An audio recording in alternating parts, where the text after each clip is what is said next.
That's right. That's right. All right, we're going to get moving here.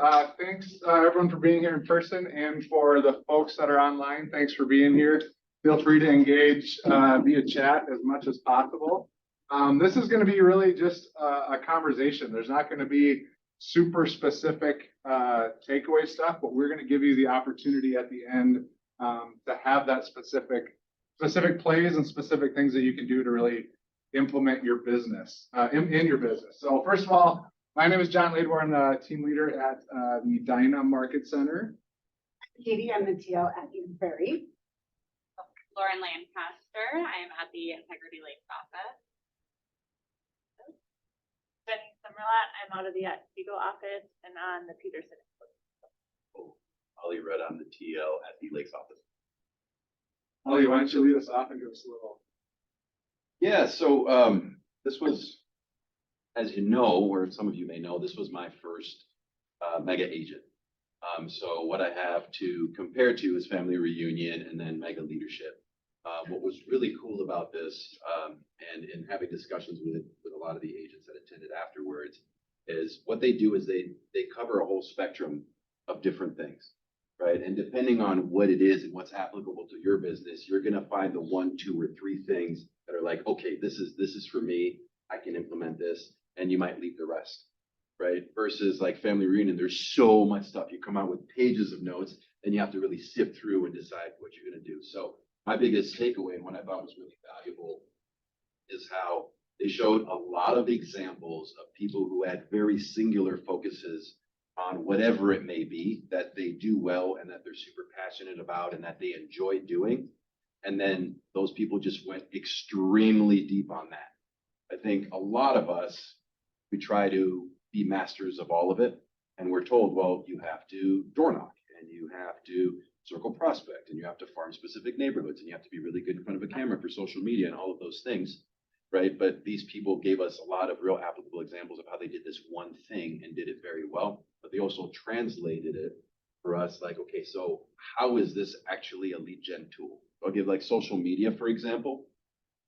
A lot of people see people with big businesses and they say social media is my thing, right? So what we see externally is we see somebody who's just posting a lot on social media and we're like, okay, that's the thing. I just need to post a lot and just kind of hang out and see what happens for it to come. What you're not seeing and what they really dove into is all the lead gen that's happening behind the scenes, right? So there's outward reach in every single thing that you do, whether it's social media, whether it's a mailer, postcards, whether you're door knocking, there's always some sort of outward reach that you're doing on a regular basis. And I think the consistent theme, no matter what anybody was doing, is that they were blocking off time. This is the time that I'm doing for whatever my lead gen is. They know exactly what it is, and this is the time that I'm consistently doing it in. And then they're also doing something else, is they're tracking and measuring, right? So they're paying attention to how many letters it is that they're sending out. They're very specific about where are they going? How many responses do I get? If I send 1,000 letters, what the guy said, I send 1,000 letters, I get 20, right? I get 20 responses, and then that turns into X amount of listings, and then that becomes trackable. And then he just makes a decision. What inputs do I want to put, or what inputs do I need to put in order to get the outputs that I want?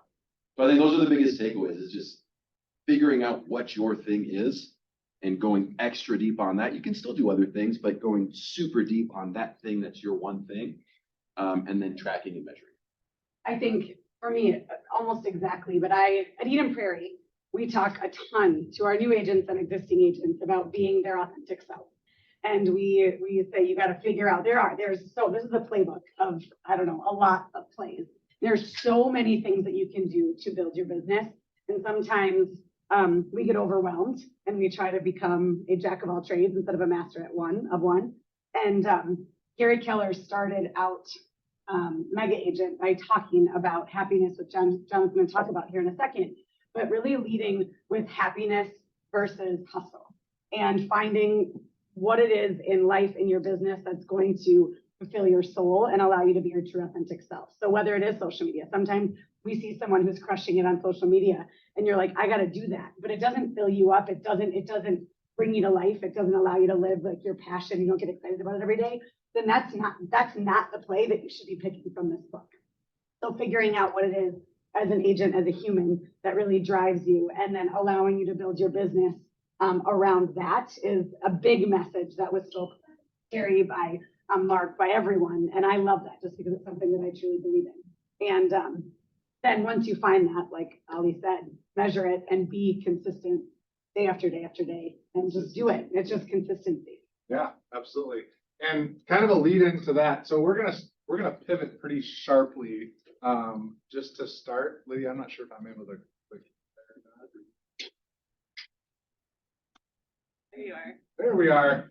So and I'll get into what kind of some of this means. So for those of you online, and a lot of you in the room already saw some of this at Mega Camp, but if you take a look at the 8 words that are on here, like what you truly like want to be or what you're striving for, just take 30 seconds and take a look at those 8 words and just see what speaks to you as a person. Do you want to be, do you feel like you just want to be successful? Do you want to be accomplished? Do you want to be wealthy? Which one of those really speaks to you? And part of the reason this got brought up is Mega Agent Camp is really basically Gary and the leadership team taking interviews with thousands of agents, right? They do all kinds of interviews. And the reason they do this is to find out who is having the biggest success, where it's happening, how it's happening, and why. And he said constantly, like we heard the hustle life and the grind and all this hard work and all this. And a bunch of people who are extremely, extremely successful. But what they rarely, if ever, heard was people talking about the happiness and the results that have happened to their life because of that. And the next piece, the next slide just kind of shows all of those things that were in there, the 7 words. So at peace, being healthy, being accomplished, being loved, productive, successful, and wealthy. You can't really be happy if you don't have a number of those things. Now, all those words mean different to everybody, right? Like wealthy could mean I'm a billionaire. It could mean I make $50,000 a year. It doesn't really matter what it is to you, but you can't really be happy unless you're holistic in those other things. So really, when we look at how we do our business and the hustle culture around that, we're going to talk a lot about lead generation and working hard and all that kind of stuff. But you have to have a big why.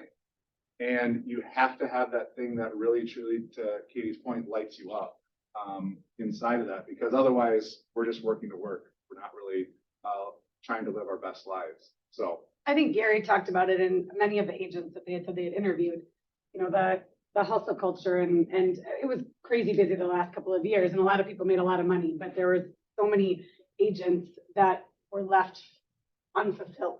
And just said like, yeah, I've made all this money. I'm a gazillionaire, but I'm not really happy. And so bringing it back to, like John said, all of these different things, you have to have a number. It's multifaceted.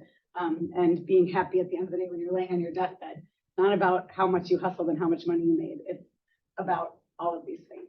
So just bringing it back to that. How many people do we talk to in this industry where you're just like, hey, how are things going? They're just like, I'm crazy busy. That's like a knee-jerk reaction. Everyone says, I'm just so busy. Are you happy? Right. And that's ultimately when you ask somebody how you're doing, for me at least, right?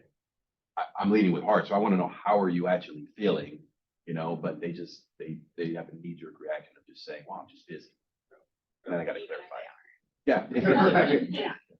because you're supposed to be, right? Yeah, exactly. That's what success is, being busy. Yeah. Yeah, absolutely. And then one other thing is we look at all of the things we're going to talk about today are really lead generation specific.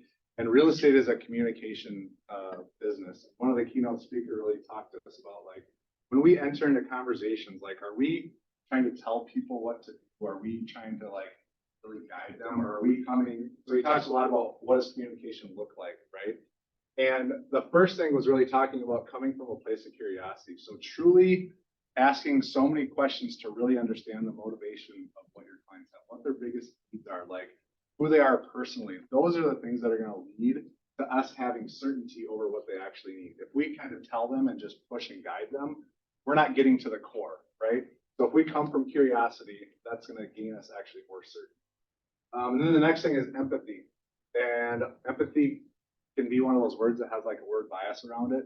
But empathy truly is like just having context and perspective over how people feel. So if I just meet Ali and he was an online lead that I got, and I don't have any context over who he is, I have to come from curiosity. I have to try and dig into what his experience is, what he needs culturally, business-wise, family-wise, like what things are really important to him. Because if we don't do that, we're not really going to get a solid foundation there, which again gets us to the relatability part. And then the last thing was really just courage. Like we have to take action. How many times do we hear it's like, I don't really know, right? Our clients are just like, I don't know, I might sell in a couple of years, I don't know.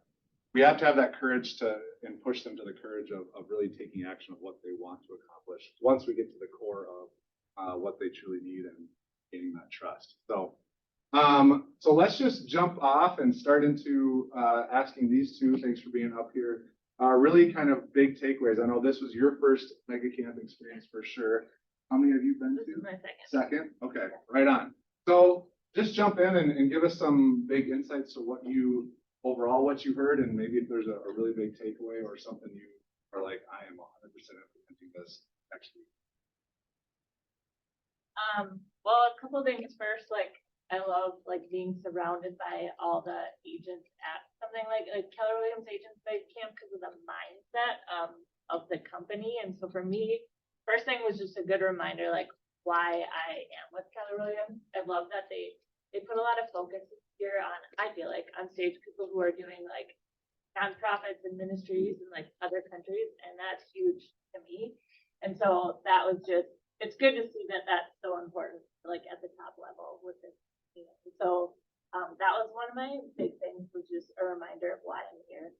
And then a couple things that I started implementing it yesterday. So I don't know if you guys remember, we were talking about, or on stage, one of the ladies talking about bad leads. And it was like a lead, they're not a lead, they're a person. It's a person on the other side of the phone or whatever. So even if they're a bad lead, like you need to treat them as a person with empathy and passion. Move them. They might be a bad lead now, but like 5 years, they might be ready to move them. So even just yesterday, I had a bad lead. It was someone who makes like $1,000 a year or something, and I would have just quickly been like, I'm not going to take my time on that. But spent some time chatting with her yesterday. Got it with a lender. So we can begin those steps. So that's the first thing, is being better with my bad leads. And then social media is big for me because I like the kind of creative side of lead gen, phone calls and door knocking and stuff. Like it just sucks the energy out of me. So it's just a reminder to me I need to get more consistent in that, plan that out. I'm kind of just flying by the seat of my pants right now, but I know that if I implement strategy, that I'll just to get the leads that way. And I have in some social media. To jump in really quick, I'm Angie Toomey. She's an agent here out of this office, and she couldn't be here. She's on an appointment right now, but we ran into her at the airport, and I asked if she would be a part of this panel, and she's like, I can't, but I'm going to send you my takeaways. And one thing that she wrote at the very top of her text to me was 8 hours away at Mega Camp to be a better human, life partner, business partner, realtor, colleague, and just better in life. And so you saying like being surrounded by it, it was her first mega camp. And she said, I am so fulfilled and like, I feel so full right now. She said, but I spent the money. So now like I have to go back and I have to take at least one thing. I have to take one thing and I have to put it into play because I was told how to be all of these things, better. And so she's like, I'm so excited, but tomorrow I need to make sure that I like put it in play. So just like you said. Yeah. Okay. I wrote mine down, just kind of like looking back. So, like you said, it was my first first mega camp, first PW like big event as it is. I've gone to some other bigger conferences in the past, and so for me, it was definitely nice to have everyone in the room on the same brokerage. I think that makes a huge difference walking in versus any other conference that you could go to, because everything was so much relatable and directly like talking to systems that are within PW. So that was really cool for me. But beyond that, I think some of like the reminders for me were knowing your organizational chart before you ever even actually. So like, I think just looking like I've been in the business for 6 years now, and I think like had I focused on that in like first year or even like first couple of months, like honestly looking at like what is like truly like the end goal, like what's like my 5-year goal here, right? Like what do I want to do? Do I want to just be a sole agent? Do I want to have a team? How big do I want that team to be? Do I want to be in transactions forever, or do I want to like do this for short term? Am I big in investments? Like choosing something that has like your ultimate goal and your ultimate why. And then making all of your business decisions based off of that, right? Like you'll pivot for sure, especially if you're first, you're an agent for a couple of months. You're definitely going to make different decisions. You're going to figure out what you truly love doing and things love doing, so maybe that should shift this thing.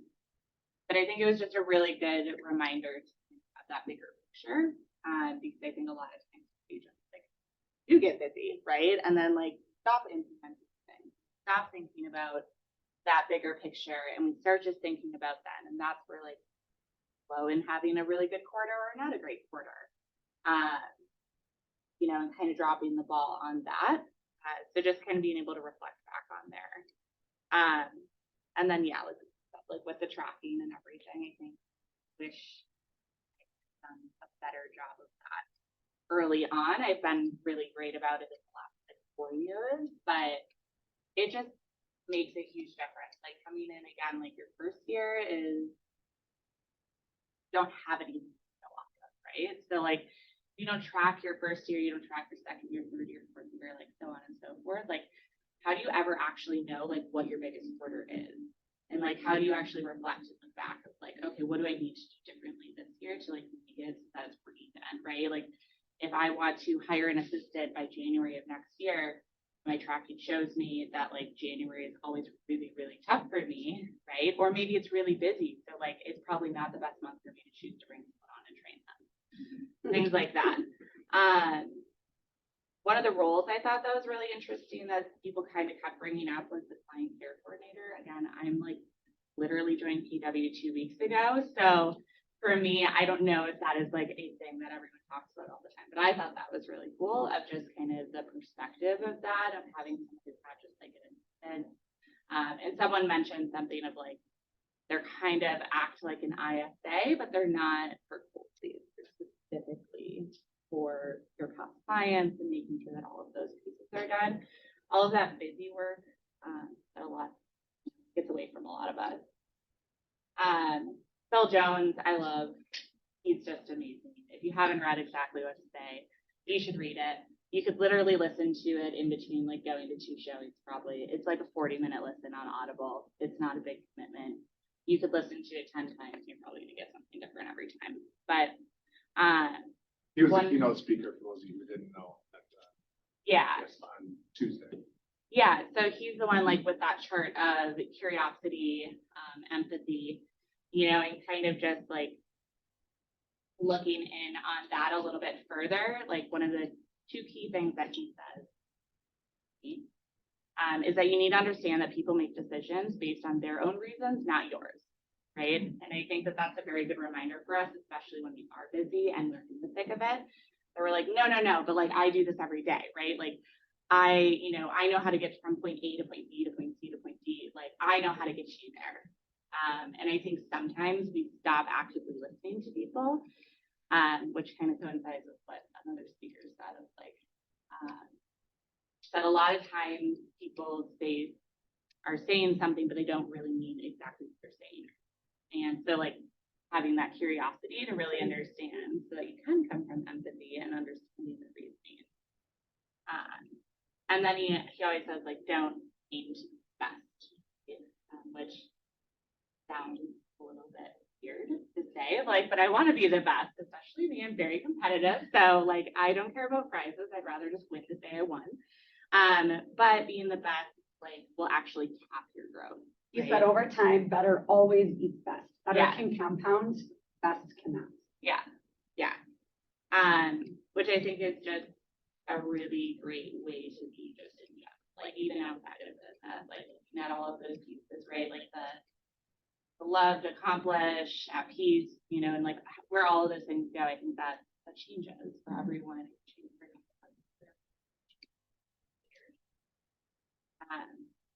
And then my last one would just be there are so many ways to generate leads. Kind of like what you said, right? Like they're not even looking at like just like the overall, like am I door knocker, am I a cold caller, am I farming, am I doing social, am I doing that? Like just like look in like the subcategories of that, right? But like I think especially for anyone who's thinking of going next year or like Anna and I talked a lot about like it's very easy to get kind of like the shiny kind of thing that comes by and you're like, ooh, but I should try that. And a lot of time we don't stick to like what we're actually doing. And I think a lot of that comes into play, like because you don't actually love that route, right? Like it took me a long time to be comfortable with that, of like being able to say like I absolutely hate cold calling. It's not for me. I'm not good at that. I'm probably could get good at it if I practice, right? But like ultimately, like I just don't enjoy doing it. Yeah, exactly. Like I don't enjoy doing it. So why would I do it then? You know, like there are different ways that I do enjoy it. I love doing events. That is my jam. They had a whole section on it too. And there's so many different ways to do it. But I think just finding like, what are those three things? Like for me, I do always, how am I generating the cold leads?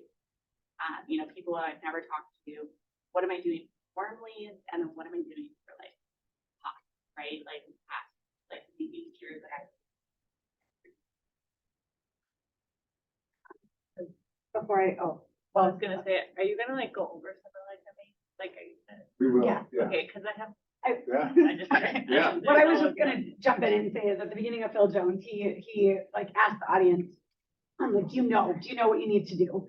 And then he's like, everyone stand up if you're not doing something that you know you should be doing. And literally everybody stood up because we all know what we should be doing. We're just not doing it. So he said, it's the implementation of the knowledge that will allow you success, not the knowledge itself, right? We come to these trainings, we learn. And so then he said, if you increase the rate of action, you would increase the rate of transaction. And at one point, Gary said to you, like, you guys are going to learn all this stuff, but how, like, I mean, 98% of you aren't going to do anything with this. Or he said some high percentage. And so as we sit here today, just like think, what are you going to implement? You just kept talking about action, action, action, action. Like, what are you doing for this? What are you doing for this? And then actually implementing it and putting that knowledge into action. Yeah. Increases the rate of transaction, which is what we want. Exactly. So I was gonna ask, so you talked about organization models. Out of it. I don't know your business at all. Yeah. What is your model? Are you a solo? What does your organization model look like right now? And like, what do you intend on transforming that into after my? Yeah. So like I said, I wish I would have focused on it a lot more. And I think that for me, I love working with clients. Don't get me wrong. I wouldn't be in this business if I didn't, but ultimately it's not my favorite part. Right. My favorite part is really coaching agents, it's mentoring agents, it's helping people really build in this business. Like I said, hosting the events and kind of more of that interaction. Like I love working with clients because I love being such a big part of one of the biggest decisions they will ever make in their life. Right. And I have a front row seat to that. So I feel super grateful, but ultimately the hustle and bustle isn't my favorite part. So for me, what that looks like is growing that so that maybe I'm not in those transactions day to day, but I'm helping other people really grow. So there was someone who showed, you know, they had like a team lead agent. So for me, it would be like having an ops manager, having a lead agent, having that lead agent be the one who's overseeing other agents, you know, listing, buyer agent. Someone said something really cool about how they hire a buyer agent. And then that buyer agent can move into being a real estate consultant. And that is kind of where like they literally have to hit certain goals before they would move up in there. Which I think sometimes can sound like a little like, ooh, that's like really cutthroat, you know, but like honestly, at the end of the day, I think it can take so much out of you to try to be everything. And the reality is, so for me, it is very much so like kind of moving up in order to be able to like down everything and make sure that there's working. And tell me more about what the social media piece, you said, the big business, is that where you get a lot of your leads from? And what, I guess, what specifically are you trying to implement social media as? Yeah, so it's like kind of social media combined with my sphere is on social media, like getting myself in front of them every day so that I'm reminding them that I'm in real estate. I have a ton of people from my sphere reach out and say, I love what you're doing on social media. That's why I want to hire you, not this agent. Or, you know, whatever you just posted, if it was like, I'm just curious what my house is right now. Can you come over and let's chat about it? So it's just constantly putting the content in front of them to conversation open with my sphere. But also like social media is endless. There's so much room to like grow locally the following the game business. So I know the opportunity is there, and I have started like my content strategy, and then like I'll get like gun ho on it for a little bit, and then I just get off the daily grind and I don't do it. So for me, it needs to be like I think the number one part of my lead gen. I hope Eric's not on the call. Get on the phone. No, It definitely is. yeah, he's asking. So yeah, for me, like that needs to be my number one because that's where like I get energy and excitement from, and it doesn't drain me. Whereas the calls do drain me, and I want to do something that I love. Can I just like drop the eye on that for a second? I think if you're saying this, but for the people that weren't there, they had several people that were talking about social media, and the people had very consistent, clear plans, and that was a theme across every kind of lead gen. So it was like this woman on TikTok posts 2 to 3 times every day, and she goes back in and sees which posts don't do well and tweaks it for the next time and makes sure that she has a hook on the front end and it is very strategic. And so I think there are people who are like, well, social media doesn't work. It's no different than somebody says, well, door knocking doesn't work. It's like they all work, and you have to be strategic and consistent in a major way on any form of lead gen. I mean, for instance, like one of the girls that I've connected with, she lives in South Carolina. She's her 3rd year into the business. She decided to just go all in on social media in a new city. She didn't have any sphere there, and so she just closed on her 100th home this year. 3rd year in the business, and she's on track to do over 120 this year. And she's grown her social media so much that now she's getting referrals from agents all over the country, and she's the go-to agent in the going all in on it. And I think she has a degree in marketing. She just what she's good and she does. And up on the screen here, so this is like this is another woman that talks about using Facebook groups. So a lot of people, kind of the new shiny thing is how do I do Instagram Reels and TikToks, right? And those things are great working with a lot of people. There's so many of us that don't want to do videos, and I'm not going to say don't do them if you don't want to, because I think that's important as well. But even such a thing as using a Facebook group, so many people have kind of given up on Facebook to an extent. And really it's about creating a community with inside that Facebook piece. So again, and you're going to get links to all this kind of stuff, but it's talking about having a closed group for your VIPs. Then she has one of the things out here, she has a local community page that has 18,000 people in it now.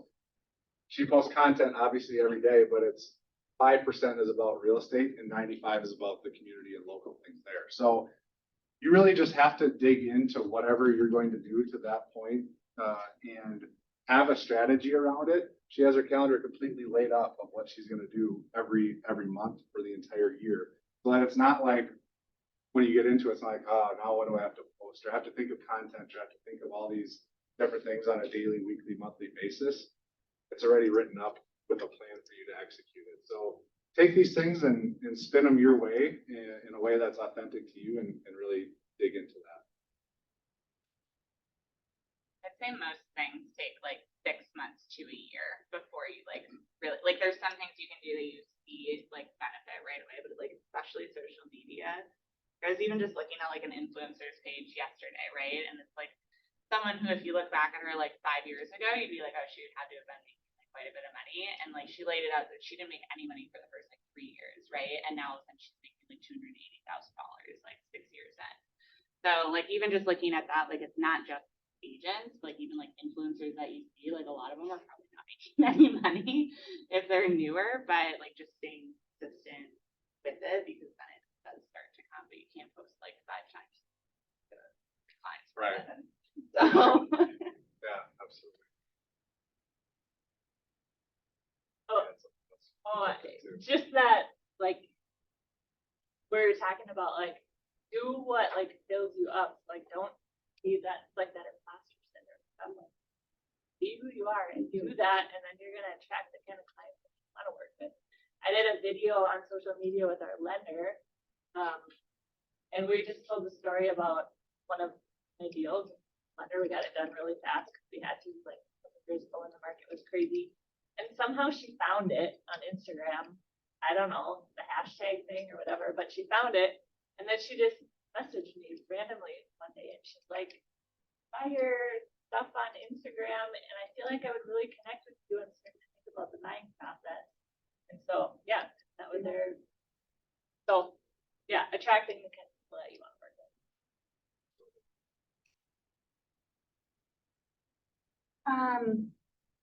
No, well, just for social media, I think that there's so many different platforms that, I think it can get overwhelming just with which platform you're gonna choose.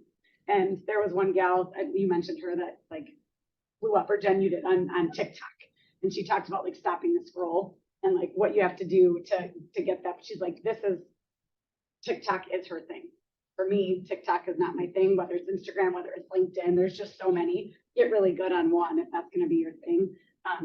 Or, you know, whatever it is, door knocking, just get really good on your one thing. Become an expert on that, because that's how you're going to get better over time.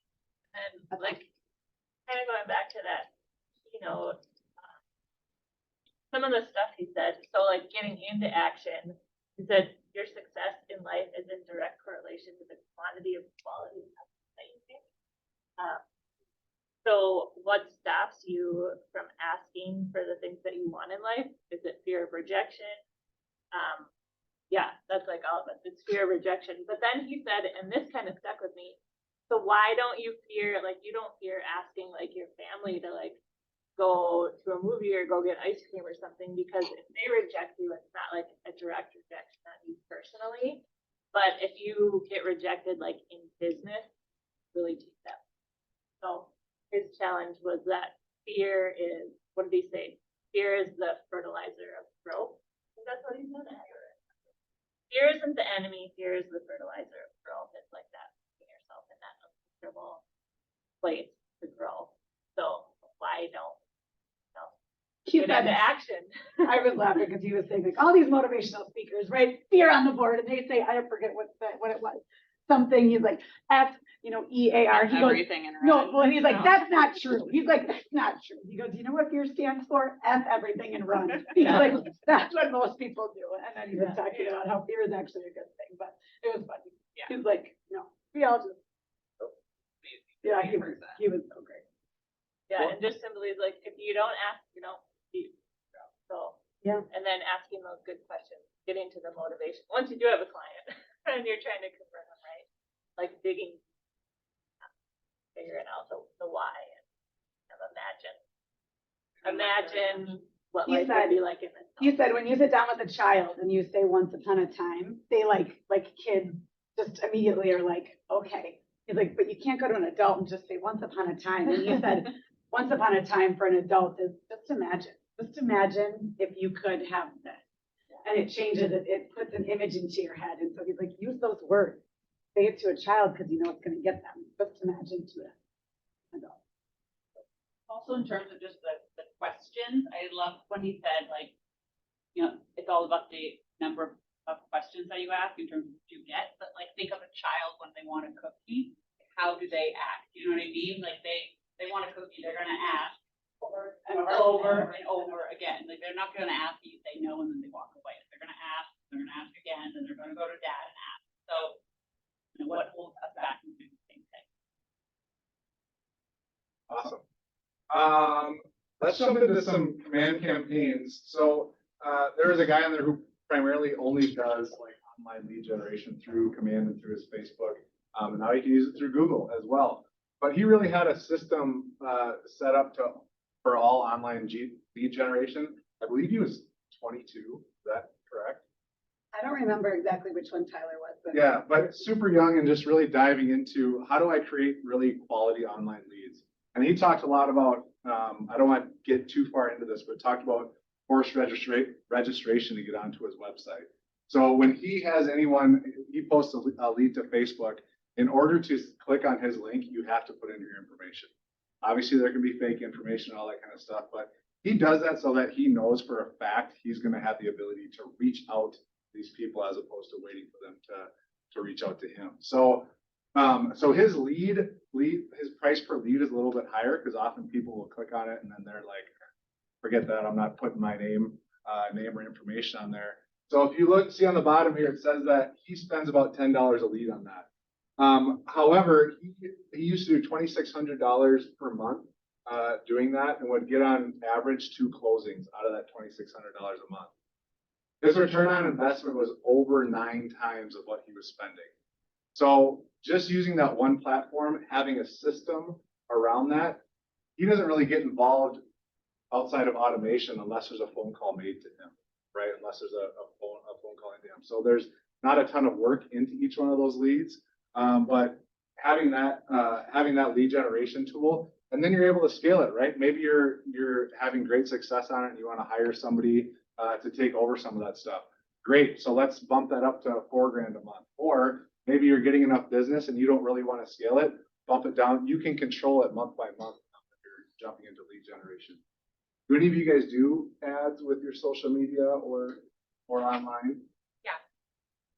I think it's honestly, it's like one of the cheapest like ways, and like it is one of the best ROIs, but I think you have to have something set up to be capturing, which Facebook does capture for you as well. Like when people go and click in under like their ads manager, there is actually where you can go grab that and then export it.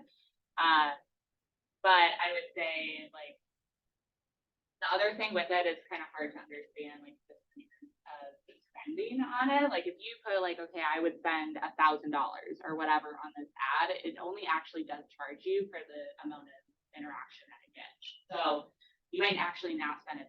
Like I'll do it a lot for like new listings. I'll go ahead and I'll put an ad on it, and once it goes to pending, I'll stop it, right? So even if I had it set where it was going to go for 30 days, you can. I think being able to like play around with it, but not be afraid to, like, you know what, I'm going to give $300 back. The other tip for that I would give is we all have our own audiences. It's called Repeer. And you got there, you can literally upload, or if you pay for any farming or anything, you can upload a custom audience. Those people, if they are on Facebook or Instagram, are going to see your ad, but then also follow them and people that are similar criteria. So that's another way to just really push that versus. For this one, you guys, the QR codes are going to come here in a second, but there are 3 pages and there's dialogues around what he calls and says to buyer leads, to seller leads. So it really gives you a step-by-step if you're not doing online ads and you want to do it. A lot of great information in the full book.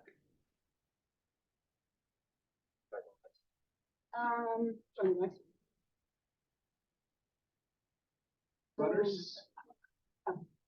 Do you guys do newsletters?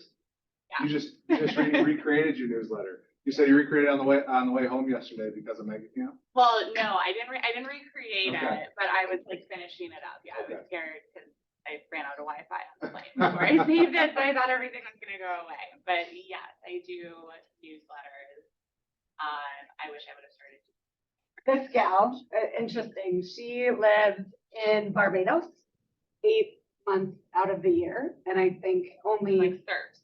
Like, yeah, just like and only, thirst. and she does this newsletter. She's like, she does a video with her newsletters as well, and she was talking about like her Barbados home has concrete walls. She's like, I can't put that in the back of my videos. She's like, I have to set it up just right, but she's like, it doesn't matter. These newsletters drive so much business that she's able to live and surf in Barbados, and she's got a team as well.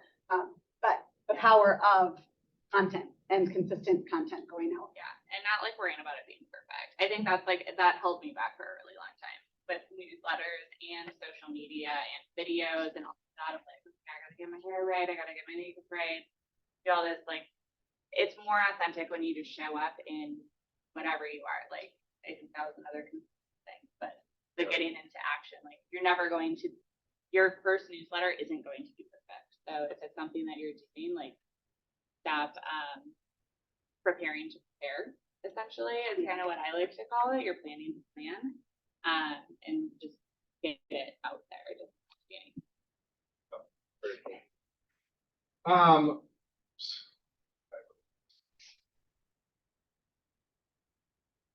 I think this is what I wanted to mention. So this guy was fascinating. He was from Maine, and he has built his whole business off of golden letters. And he said that originally he was sending 2,600, I think, golden letters or more, yeah, maybe even more, a month. And Jay, I think, asked him, like, how do you manage that? Because he was getting so much, like, so many calls. And so he started to create different Google numbers for different areas. Like, I send golden letters to this area, and then I send golden letters to this area. And so we created the system where he was able to manage it. Now he's scaled back and only sends 1,000 golden letters. Does it have it on? It doesn't have his The letter on here. Well, It's in the book. It was Okay. super easy. It was just like, hey, I have a buyer who's been looking in your area. Let me know if you're interested in selling. and he's a group, and he said that he's like, I send and I say, I'm working with 22 Yeah. buyers right now in this area. And I'm wondering, you know, if you have interest in selling your home. And then they ask the question when they come back and they go, well, why don't you just bring them over? He says, well, my job is to, you know, make sure that it's the right home and that it fits my buyer's criteria, and then sets an appointment and takes it from there. But he was a really young kid and has seen a ton of success by doing that. So, Like 23 or 24. And I'll say one of the coolest things, it all comes back with the efficiencies, it all comes back to tracking, right? How many of us would say that people are more apt to open letters that are hand labeled as opposed to just a printed label? Everyone says that, right? Guess what? He was tracking it. His response rate did not change. So he was handwriting all of his letters, and he was like, you know what? I'm going to test it. I'm going to put printed labels on there. Response rate did not change one bit out of his golden letter. So without tracking, he would have no idea. He would be going off kind of a feeling, right? Like, this is what people are going to do, so I'm going to do it this way. He was tracking it, and now he just sending out that many letters. Are you kidding me? How much time did he save him, or whoever is doing that for him, obviously? How much time and money did he save by now simply having an Excel doc that's printed, it's done? So he says he hand signs every one of them, and that's it. and That's so all he's already 300 letters, 6 listing conversations, 6 listing conversations, one time. I think he said at one point 1,000 letters he gets to. I think that's a company that uses. Because I think the other, like, just in terms of like the handwritten labels, a lot of times it still will be like a handwritten Right.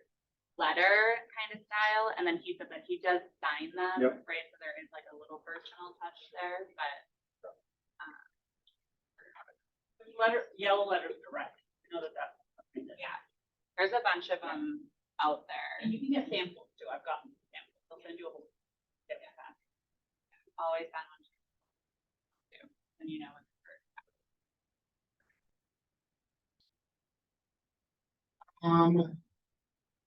One of the things that I thought was super interesting is there's often when people are in the business, the buyer's consultation is like, all right, where do you want to live? How much do you want to spend? What's your bedroom, bathroom? We'll all set up a search and we'll go look at homes, right? That's oftentimes how we approach buyers. But really, it's having a buyer's consultation is not only going to help us with our immediate business, but it's also going to help us when we start farming for leads outside of people that we have personal relationships already. So the biggest piece was, it's called the LPMAMA. So it talks obviously location and price, right? But the other biggest things were, what's the motivation? You know, who is the agent that you really want to use? What's the mortgage company to use? And now we got to set that appointment. So it talks about a little bit of like the DNA form has everything that they need. So it's information, personal info. And the biggest piece in there is a section that answers who they are as a person and why they're moving. Again, it's getting to that curiosity piece and that empathy piece. Who you are as a person, right? How often do you take the time to really dig into that piece, and why are you moving? And they have a big flow chart and, you know, the reasons why you should work with a buyer's agent. One of the other things I love that I've heard many times from agents that are super successful about, well, I can't set those boundaries with my clients, or, you know, all those kind of things that we believe to be true with our clients, and that we have to respond immediately and 10 o'clock at night and 5 a.m. That whole grind mentality. She has her hours of operations literally in there. So it's 8 a.m. to 7 p.m. Monday through Friday, 10 to 5 on Saturday, and close Sunday. So sets the expectation out up front so that when you're working with buyers, number one, they know what the expectation is. And number two, if buyers or clients can't agree to that or have a problem with that, you probably don't want to work with them anyway, right? So now you're able to select those people out and know that you're not going to have the frustrations around what your expectations are, because you've already moved on from that person as a client. Can I say something about that? Yeah. Like the buyer's consult. So going back to the keynote speaker, he said, secret to influence lies in our deep understanding and knowledge of their motivation. So like, not just like, why do you want to move, but what would that do for you? Be closer to your kids, or how's that going to change your life? So doing that in the buyer consult, we do a pretty thorough one as well, where we go through all of that stuff, go through the purchase agreement with them, you know, make sure they're all ready to go on the funding side of things. And we go over just like different tools that we're using, what's working, market to get buyers offers accepted and stuff. And it really sets the tone. I didn't used to do it until I joined the team, and then it became standard. And now, like, my buyers who I work with, who I do that buyer consult with first, I feel like there's a lot more respect for me as a professional in my knowledge and what I'm going to do for them, because I also make sure to let them know that there are times when I might sacrifice seeing one of my kids' teams and and of course there are boundaries that you can place there, but then they also respect your time. Yeah. How many people in here explain to your buyers how you get paid? Pretty blunt. Yeah, right. Okay, so it sounds weird because like most of the time you think you only should like talk about it when it's the person who's actually paying you, aka the listing, right? I found a significant difference in respect that I got of my time, showings, all of that, and not calling me at 11 o'clock at night because I'm a human being. But once I started to explain how I get paid, and like the reality is just a lot of people don't understand it, and there are a lot of agents that will like post the check at the end of the closing or whatever, right? And like it doesn't really help us who are agents that aren't like that. But a lot of buyers don't get it, and that buyers are like, oh, okay, like that makes a lot of sense. And they'll usually phrase it around like, you know, when you go to sell your home, this is something that you should know, right? So it kind of softens that a bit. Yeah. No, that's a great conversation to have up front, especially with your first time homeowners. Yeah. Especially if there's a discrepancy in the buyer's compensation. Yeah, I mean, like if it's like less than like a 2.7 or, you know, so you make that up then. I mean, nice. Anything in addition to that? We have about 7 more minutes, so we're gonna just jump kind of ahead to the end of this, because I want everyone who's here to have the ability to see all those things. So the beauty of the playbook is that literally every play that was written through all the interviews is compiled directly in your command. You cannot view it from your online, from your app on the cell phone. But on the online platform, all of these playbooks are available on there. Also, you can get the one pagers through the Google Drive as well. You can see how big this book is, right? Like there are a ton of things in here. My challenge would be to those of you who haven't or having, I guess, a hard time really navigating what's the next steps for me. Go in there, pick a lead generation piece that you want to do. There's going to be 3 or 4, maybe 5 different plays to run, no matter what the lead generation platform is. Go in there, pick one, work on it for 3 months. Just sit in it for 3 months, execute it to the highest degree that you can.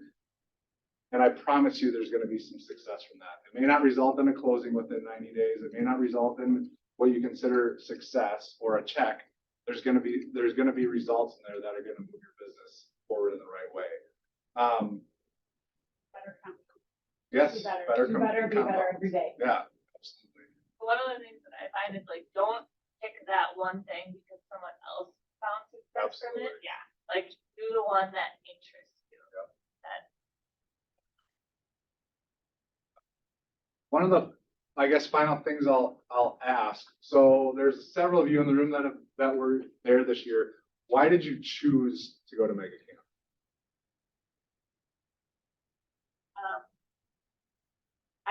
for me, I wanted to kind of, it's like a motivation again, right? You get so busy in the business and sometimes you lose your hustle and your drive. And so going and just being surrounded by like the growth mindset and the people who want to continue to do better and more and grow, for me, it just kind of gives me a little extra. And then I just love all the information that they bring. So really like, that's just like one thing. Go with it. Me just being a new agent with KW, it was very much so wanting to be immersed right away, just like into the culture and get a really good feel for it. So that was a lot of fun, but also it was just really nice to get to know a lot of the people in the direct local area at different offices, because I may have seen their name, they may have seen my name, we may have worked a transaction together, but the reality is like probably never met. So like that was probably my favorite piece, was just like the connection within the people at the different offices on a much more intimate scale versus like what you may get at coming to a training or something like that. Or Right. Cool. And Anna, I'm going to put you on the spot because you're new. How many months have you been in the business? 2 months, right? So you chose to go to Mega Agent Camp, and I would say there's not a lot of new agents, especially to the industry, that choose to go. Tell me why you chose to go. Yes, I mean, it was a few things. One, it was definitely immersing myself in the culture of KW. 2, it was, I've really been trying to build relationships with other agents. I come from a like learning. I love to learn. So I've been connecting with a lot of the seasoned agents just to kind of pick their brain. And so I thought this would be a great opportunity to spend more time with some of these agents that I look up to and get to know them on a more intimate level. And then 3, yes, the information. I'm like often listening to a YouTube or a podcast and I get filled with ideas, the shiny, ball syndrome. So I knew that this would be a good place to go and kind of still get lots of ideas, but also get reminded of like the strategy, the focus that you need to do to have successful business. I really was drilling down on that one thing. Anyone else want to share why they happen or went this year? Didn't say I wanted to share. No, I'm just kidding. That's all I'm going to pick on. I think this was probably my 10th mega camp. I used to go religiously every year, and since the pandemic hadn't been back, and so wanted to get back. I spent a lot of time just working on rebuilding agent referral relationships. So I didn't even see anyone from my market center there, not because I was avoiding them, but because I'm trying to go to every event possible to just rebuild relationships, connect with agents. They're second top source of business. So just building that part of our database. and connecting with people. Some of the best conversations honestly happen after when you're kind of brainstorming together and learning from each other. And kind of on that point to what you had talked about at the very beginning, I had so many conversations this past week, like, and they weren't even necessarily business related. Some of them were, but some aren't.